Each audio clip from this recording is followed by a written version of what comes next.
Birodarlar, o zanaveskaga gipsakardon qatirishni yo'lini har kim har xil qiladi. Bizniki shunaqa usulda. Hozir aytib o'taman, kimgadir foydasi tegsa, xursand bo'lamiz. Birinchi mana shu regani tortib olish kerak. 17 sm qilib turib, ipga tortib olgandan keyin o gipsakardonni qirqamiz. Bizning bagetimiz 10lik. Buni 15 qilib qirqib turib, mana gipsakardonga qatirganmiz. Rekaga qatirganmiz. Keyin mana gipsakardonni ustidan mana rekani qatiramiz.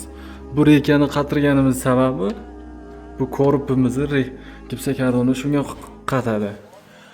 Bu ichki tarafiga hozir o'rtasiga yana bitta rekani qatirib turib, gipsakardon qatiramiz. Mana zanaveskamizni ko'rinishi.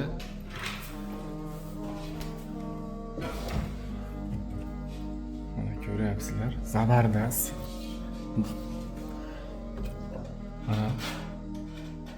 Birinchi mana rekani tortib olish kerak. Ikkinchi bagetni razmerini o'lchab turib, gipsakardonni qotirish kerak mana shu rekaga.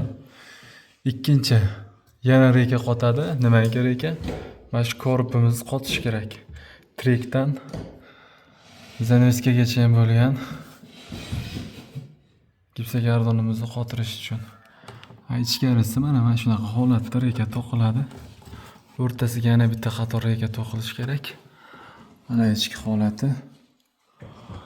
Bu juda ekonom hamda chiroyli variantida. Kimgadir yoqqan bo'lsa xursandmiz.